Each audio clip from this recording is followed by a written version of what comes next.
Right, what you need in the building again. How's everybody doing this Thursday morning, 29th of June, 2023? Man, we're going to talk some boxing. We're going to talk about upcoming fights. Uh, and we're also going to talk a little bit about what has transpired in boxing as well. And also, the future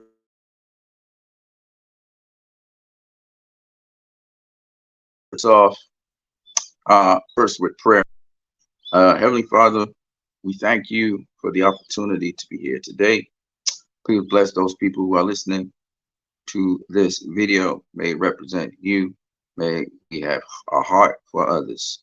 In your name, amen. All right, let's get into it. So first things first, talking about Adrian Broner. So Adrian Broner recently was drunk in an interview that he had with some guys I never saw before. These guys decided to post that interview. Broner was drunk. Broner publicly talked about his fight with alcohol. So the guy's been going through some stuff, and certain vices have been keeping him back from really, being successful in the ring.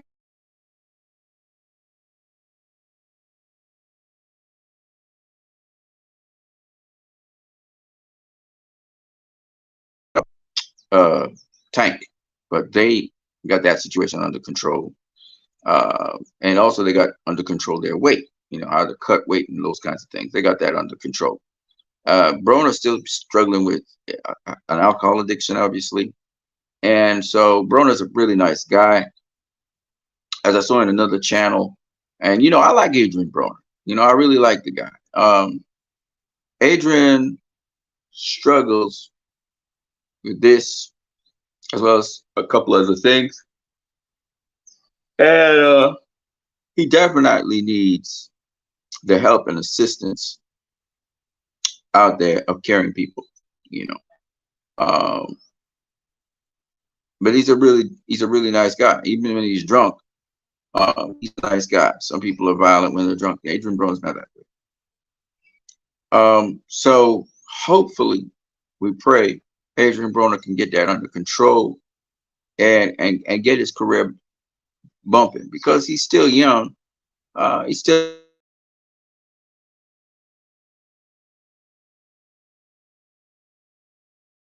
to give a lot of skill, a lot of knowledge, got a lot of ability, mentored a lot of fight. He had a company. Rasheed Wallace benefited from that. Money, aka I can't remember his name right now. He benefited from it. Tank benefited from it. So Adrian Broner, AB Promotions, I just hope everything works out with that brother. AB been through a lot. So hopefully he can keep on trying to stay on the level, keep on trying to move forward. I only wish good for this kid, this guy. This guy, was a multi-millionaire. I don't know how much money he has now.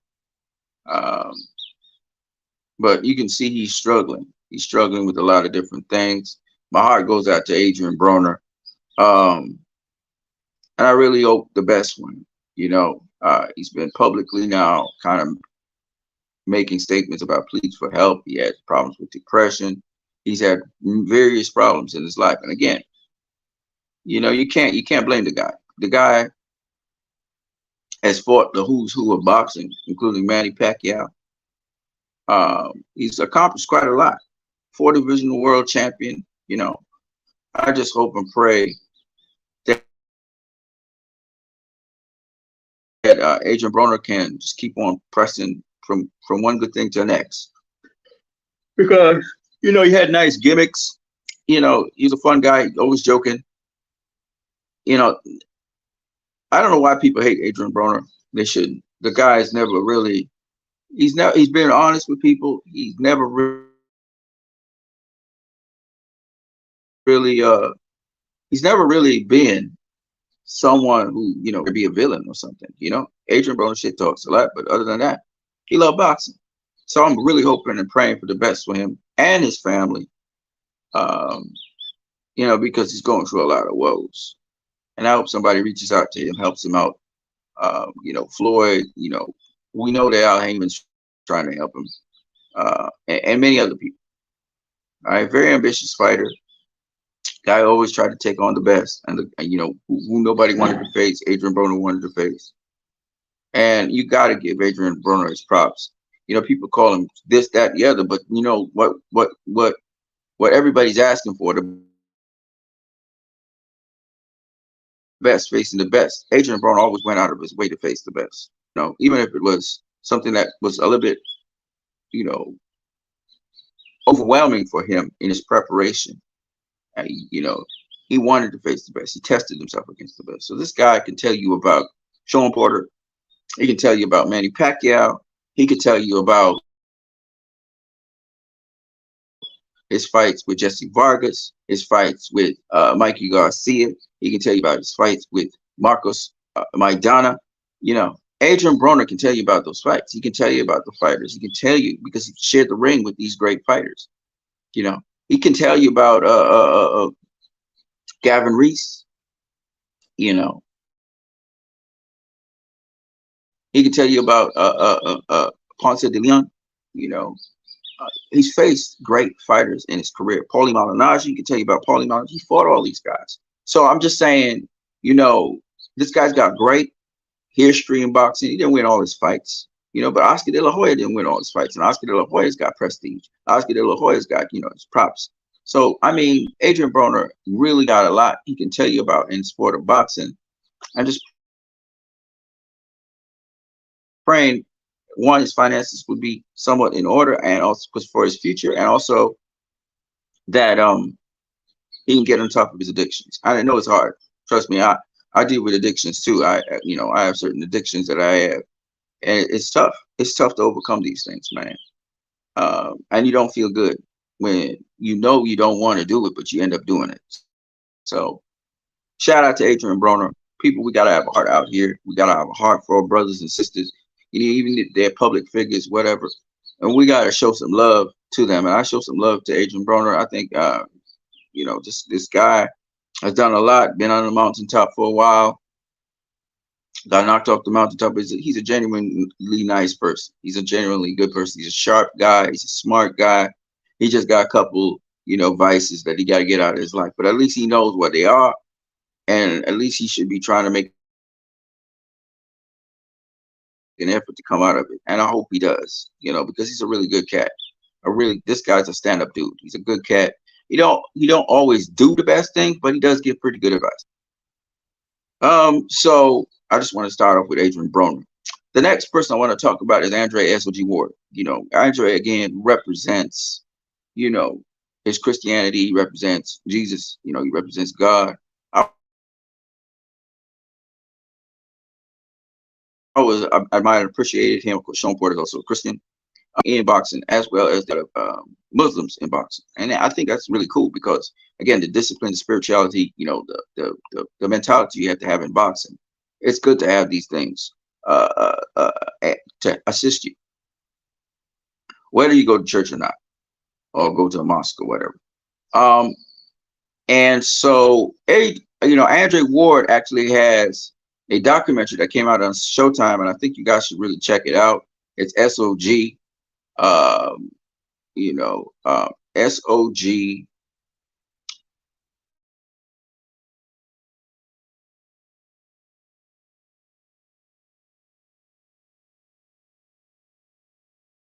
Something, but I can't remember what the rest is. But he has a documentary that came out on Showtime. Check it out. Just punch in SOG Andre Ward documentary, something like that. I think that's what it is, or SOG Andre Ward documentary. You should be able to see it. I just watched the trailer. It's really good. You guys should check it out. I definitely going to try and have a look at it because Andre Ward also sold drugs and when he was younger and streets and started doing street life. So what Adrian Broner is going through or has been going through is something Andre Ward actually went through also in his depressed times and in his low points when he was in the amateur. So maybe Andre Ward could reach out to Adrian Broner as well and sort of, you know, give him runner through his situation. Who knows? But all I'm saying is, you know, Andrew Ward been through that. So let me talk about this fight. Nobody's really talking about it. Alicia Baumgartner versus Christina uh, Litardato. I don't know too much about this fight, to be honest with you, but of course, Alicia Baumgartner is the unified. If she's not undisputed, I can't remember, but she's the unified. Is it bantamweight or super bantamweight champion? I can't remember which one. But she been some noise in women's boxing of recent times, and I believe she's going to unify it yet again. I think this is going to be a second unification, and this time it's against Christina Litardato. Okay, so that should be interesting. I guess it's a French woman.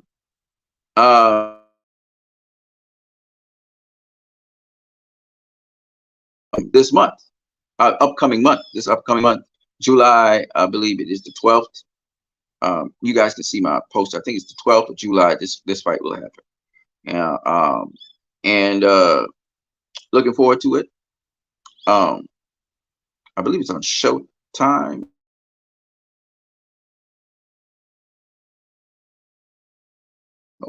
So look out. The other fight that's coming very soon in July the 25th. So almost less than a month away from now. Stephen Fulton will be placing Naoya Inoue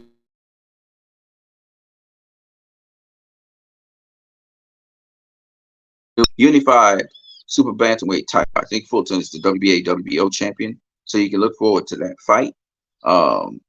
Let me just throw in here, if you want to be a guest right now on this stream, you want to chop it up with me, you know, talk about these fights that are upcoming, as well as talk about some of the fights that passed, some of the fighters, you know, their futures, etc. We can do that as we talk boxing right now. So you just go in the chat section, you'll see a link to join the stream, and you just click the link and off we go.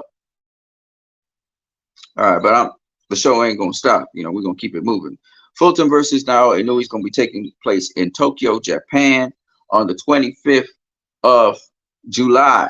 So the 25th of July, which is 4 days, I believe, before that mega event on Saturday. So it's a weekday, actually. It'll be probably Wednesday. You see, 4 days. What would that be? Tuesday? See, Saturday. Saturday would be the 29th. The 28th would be Friday. The 27th would be Thursday. The 26th would be Wednesday. 25th would be, okay, so it's a Monday. Okay, it's a Monday or Sunday. I'm not too sure which one. So the 20th, okay? Today is 29th of June. So we have less than a month before we see Stephen Fulton versus Naoya Inoue. And so far, things seem to be going on track and going as planned. So look forward to seeing that fight. I'm very excited to see that fight. That's one of the better fights for the year. And it's a championship fight. It's for Fulton's WBO and WBC titles. I'm looking forward to seeing that. Now, Inoue, the monster, will be moving up in weight. His debut into super bantamweight will be against the champion, Stephen Fulton. That's impressive. That's a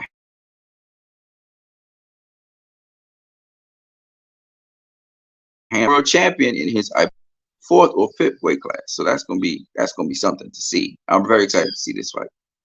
Again, I think it's a pay-per-view, so you'll have to pay for it. So we're looking forward to that. And guys, you're gonna have to save up your money to do these things, because you know boxing is pretty expensive, as you know. But if you can't, then try to have a fight camp, or not a fight camp, a fight party. Put up some money with somebody else, and you know, purchase the fights. And then finally, in the month of July, we also got that mega fight, the fight that you got to pay for, the fight everybody wants to see, the fight that's highly anticipated. Errol Spence versus Terrence Crawford. Looking forward to that fight in a major way. So get ready, people, because that's the fight that, of course, we should be seeing. That's the fight that boxing needs. Hopefully, it makes good money, you know, because I'm telling you right now, this is a really great fight. This is a really great fight. You know, it's picking up. The media's starting to talk about it. Hopefully, major news outlets and stuff, CNN and all those guys will cover this fight. This is a mega fight. This should be actually a bigger fight than Tank versus Ryan, but probably we don't know what will happen. I'm hoping though that it does, because this is something that really gets your imagination going. You know, I can't tell this fight. This is not one of those fights I could do a prediction on. I have to see. Both guys have good defense. Both guys have great offensive skills. You know, one guy, he's more picks his shots. The other guy, he keeps active all the time, throwing a lot of shots. So it's going to be very interesting. Okay. Um,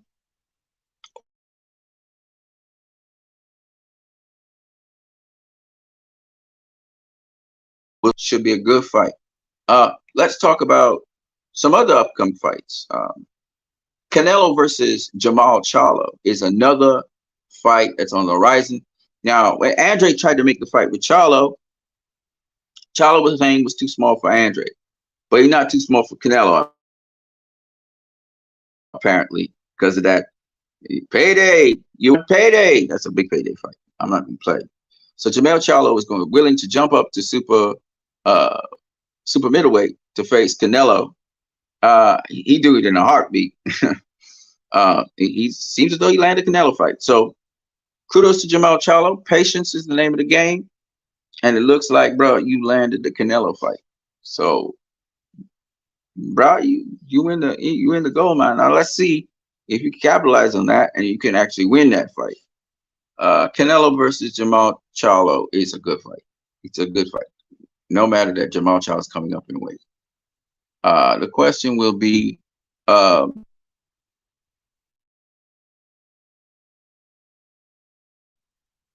if Jamal Charlo can capitalize on that and make a really good fight of it. And I think he is. He's an action fighter as well. He can box up front foot, back foot, explosive, etc. So we see. He's young, not old. So we'll see how he fares against Canelo. Canelo doing a multi-fight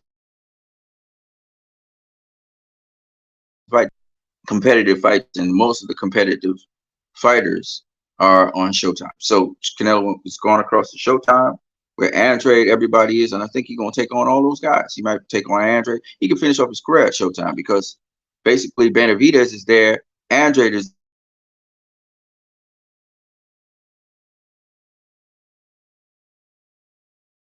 there. So everybody that Canelo needed to face is right there at Showtime. So I'm just saying, on PBC. So I'm just saying that Canelo right now, he's taking all the smoke. Y'all need to realize that Canelo just wanted to make sure he had a couple legacy fights under his belt, and he's taking the smoke, man. Let me get that smoke. So you know, that's Canelo going there to Showtime, and he's definitely gonna face all them guys, which is awesome. Awesome. I love to see that. Eddie Hearn or whoever, Dimitri Bivol, apparently they didn't make the rematch, so Canelo couldn't get the rematch. So he's gone across to Showtime to get those fights. So I'm looking forward to that. I'm looking forward to Canelo doing his thing. You know what I'm saying? Berlanga left in the breeze, but Berlanga's not necessarily contracted to Matchroom. And I don't know if he's contracted to Zone like that. Maybe he is, but he's kind of left in the wake at this point in time. But maybe not. We'll see. You know, boxing's an interesting sport, but you got to be patient in boxing. Let's just talk about. I want to recap a couple fights. Teofimo Lopez, on what happens to him in his future. He's talking about retiring right now. I think he wants to retire so he can get out of the top rank contract, so he can be freed up to really make the fights he wants to make. It could be that he wants to be his own boss, because he's talking about something like slavery or something, like he didn't want to be a slave. But of course, this guy has beaten two lineal champions. He beat Vasily Lomachenko, and now he has beaten Josh Taylor. People saying Josh Taylor is washed up. I don't think so. I think Josh Taylor been staying at that lower weight class too long, so he was weight drained, so he couldn't react to Teofimo. Teofimo more. He didn't have enough in the tank to really react to Teofimo. Teofimo's got good boxing skills, as we all know, and he's become world champion yet again. So um, he's a four-time world champion in two different divisions, right?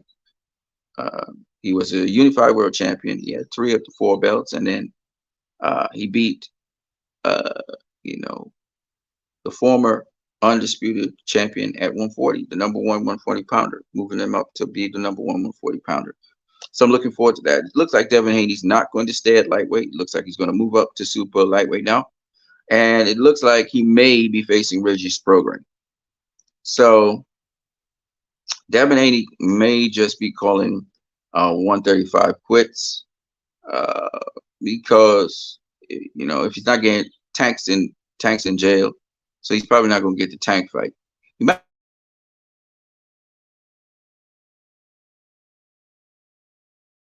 say, well, you know what? I'm just going to move up, right? Shakur ain't got nothing to offer, you know, no exceptional payday. I'm going to move up. So maybe that's it.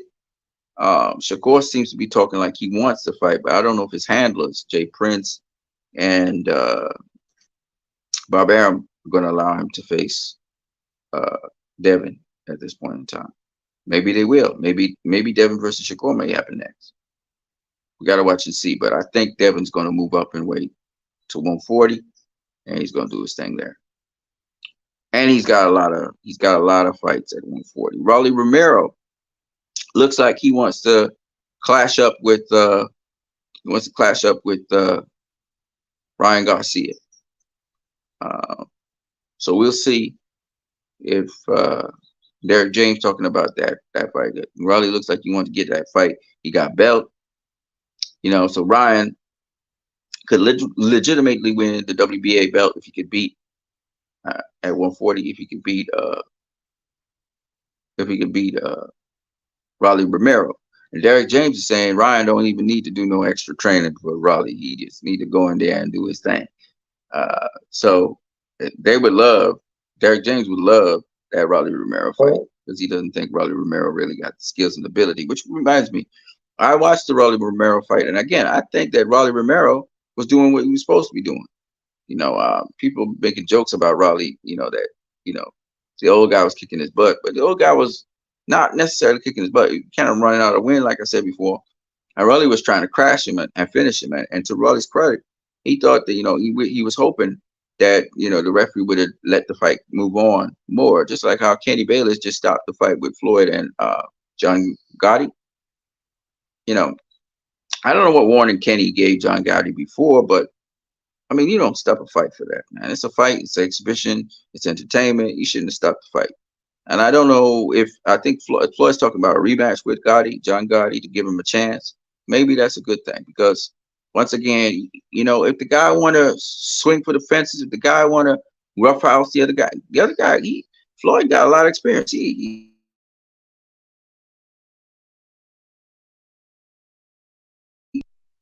should just let the fight pan out the way it's going. I think Kenny was too involved in that, Bayless, and really, you know, I understand he's trying to get the respect from Floyd, but Floyd really wanted to just let it rip, you know, let it rip. Let the guy try whatever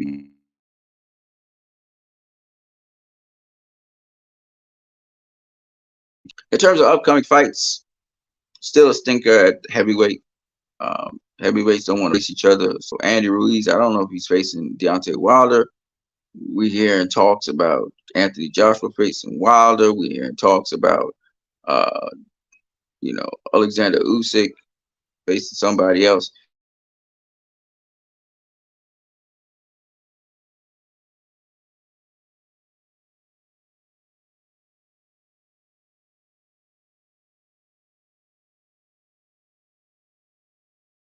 So these guys need to make it right now in boxing. They're not doing nothing. Everybody else is, you know, facing each other. The best is really facing the best for a change. So hopefully those heavyweights can get their act together because, you know, they got to, you know, we want to see the best face the best, you know, and there's some matchups at heavyweight that it can happen. Some of them are going to happen too late, but we're cool with that. You know what I'm saying? All right. So again, guests can join the stream in StreamYard. You want to chop it up? Any topic in boxing. We're mostly talking about